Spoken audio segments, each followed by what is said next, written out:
पछि हाम्रो आउँछ हा हा हा को लागि यस्तो दर्को तान्ने हा हा बुझ्नु भयो हा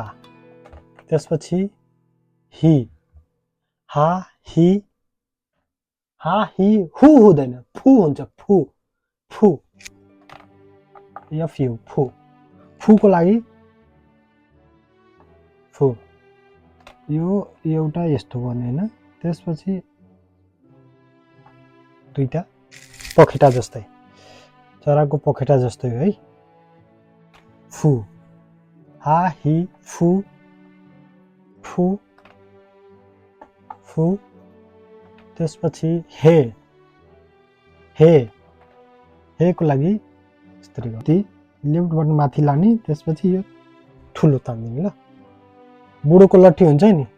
बुढोहरूले लिएर हिँड्ने लट्ठी यहाँ समाउने अनि यसरी लिएर हिँड्ने यसलाई अलिकति तेर्सो बनाएर यसरी राखेको हे भयो है त हा हि फु हे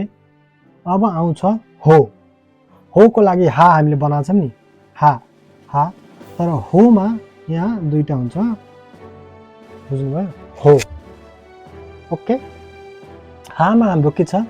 यो अलिकति बाहिर निस्केको छ नि हा हामीले बनाउँछौँ हा यसले हो बनाउनलाई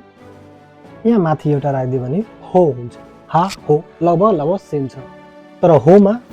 प्लस के छ भन्दाखेरि यो घरको मात्रै छ है म सब लेख्छु दुईटा लेखेकै छ त्यसपछि हा हि फु हे हो ओके यो छ नि हाम्रो प्लस हो ओके हा हि फु हे हो हा हि फु हे हो हा हि फु हे हो हा हि फु हे हो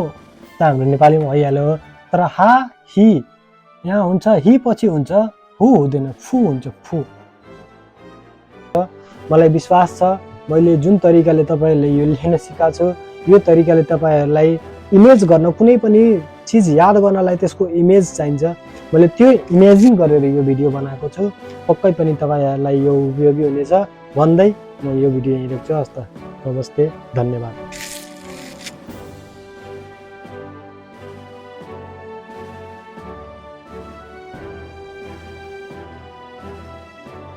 नमस्ते फेरि पनि स्वागत छ तपाईहरुलाई इजी अनलाइन एकाडेमीमा आज हामी सिक्ने छौं